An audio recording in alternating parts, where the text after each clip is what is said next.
RFI Convida. Há muito tempo nas águas da Guanabara.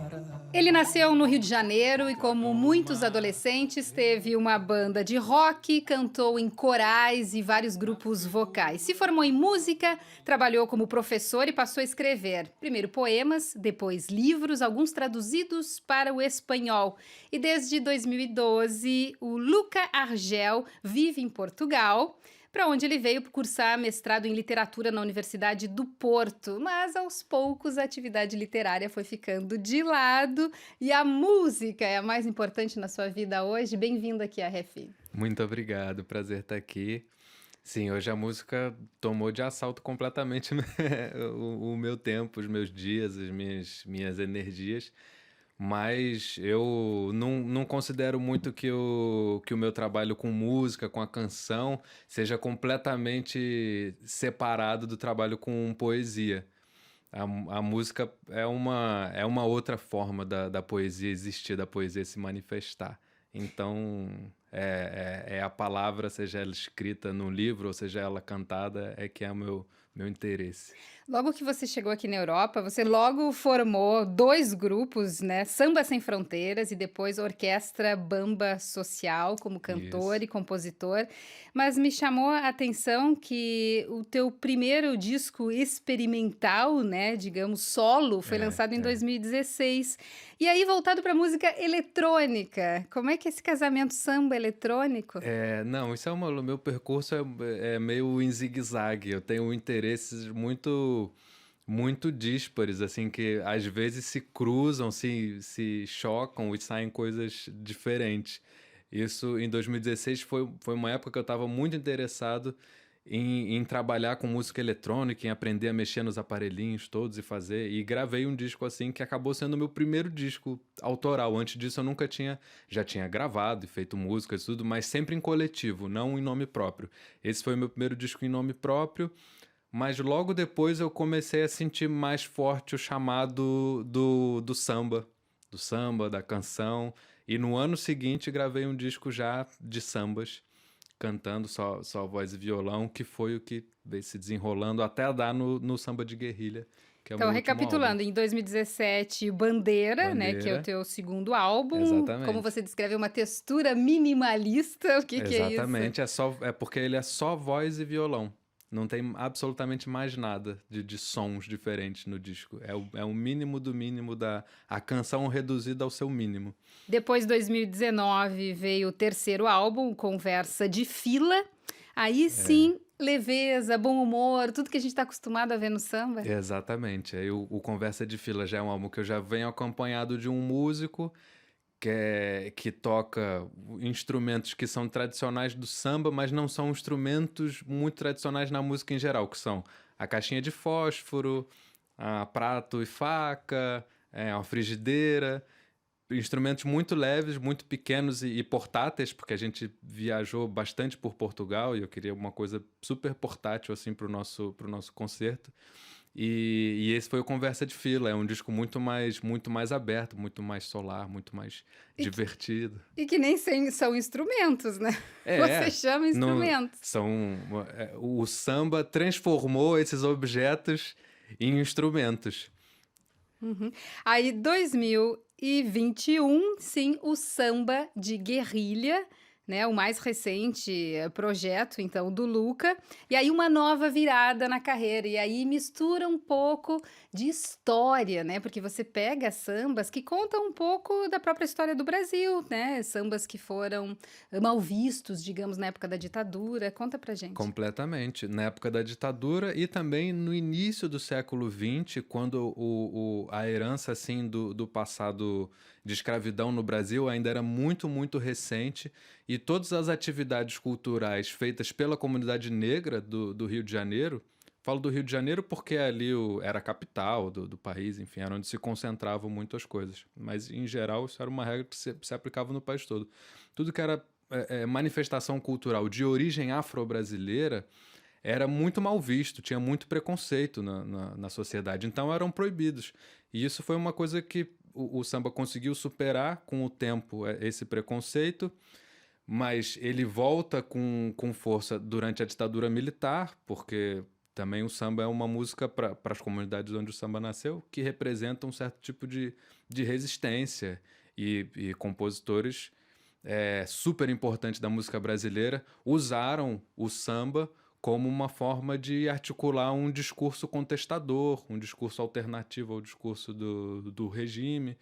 E o repertório do meu disco do Samba de Guerrilha é focado, completamente focado nesse tipo de samba, em sambas que têm um discurso mais político e sambas que desconstroem um pouco a ideia que se tem, principalmente fora do Brasil, de que o samba é um tipo de música que propõe uma diversão alienada, uma diversão escapista, pouco politizada, quando na verdade pelo contrário, né? Isso é uma imagem que passa porque o samba é uma música muito festiva, muito alegre, muito ligada ao carnaval, e não deixa de ser, mas também historicamente é um gênero que traz muito discurso de contestação, muito discurso que reflete sobre problemas sociais históricos que o Brasil tem, sambas combativos, e foi esse viés assim que eu tentei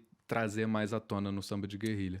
Ou seja, essa crítica social na letra, por exemplo, me chamou a atenção o samba do operário, né? Uma denúncia da alienação da força do trabalho do Sim, operário. sim. Na época, essa música não foi Não foi, tão bem aceita. é uma música do Alfredo Português, que é super curioso, que é um português que migrou para o Brasil no início do século e fez parte da fundação da Mangueira, da escola de samba, e era o pai adotivo do Nelson Sargento. Ele escreveu esse samba, mas ele nem chegou a gravar esse samba na época que ele escreveu. O Nelson Sargento foi gravar muitos anos depois esse samba, que é uma parceria com Cartola também, porque é um samba que, obviamente, não passaria nunca pela censura, porque é um samba, o samba do operário é um samba que propõe uma organização operária assim, e reivindica melhores salários, melhores condições de trabalho para o operário e aponta o dedo para os patrões que não dão salário justo para os operários, enfim. E é um samba realmente super, super politizado e não muito conhecido, não foi muito gravado. Mas você achou que era um momento para recuperar esse discurso, um pouco de crítica social? De onde é que veio essa ideia agora, em 2021? Pois é, a questão é que esse álbum ele aparece agora em 2021, mas eu já venho trabalhando nele, fazendo a pesquisa histórica dele e a pesquisa de repertório desde 2016. É claro que nessa época eu não sabia que isso ia virar um álbum. Eu fazia uma espécie de workshop que eu já levei por várias cidades de Portugal, em que eu contava um pouco dessas histórias, sobre as histórias desses sambas, e aí trazia um pouco de história do Brasil também. E levava o meu violão e contava a história e tocava a música. Ia fazendo uma espécie de conversa musical com o público. E depois é que isso acabou tomando o formato de um disco. Mas desde 2016 que eu venho pensando sobre isso. E eu acho que é muito oportuno porque coincide com uma época de muita agitação política no Brasil, em que a discussão política tem estado muito à flor da pele, para o bem e para o mal, e até às vezes de uma forma muito violenta. E eu acho que o samba tem uma contribuição a dar nessa discussão. Ele claramente tem um lado, representa uma... É claro que eu posso falar por todo o universo do samba, mas eu acho que historicamente o samba representa uma fatia da sociedade brasileira que precisa ser ouvida, né? Que sempre precisou ser ouvida e que sempre se manifestou através do samba, e eu acho importante ouvir as palavras desses sambistas, desses compositores, pessoas que viveram a realidade das comunidades onde o samba nasceu.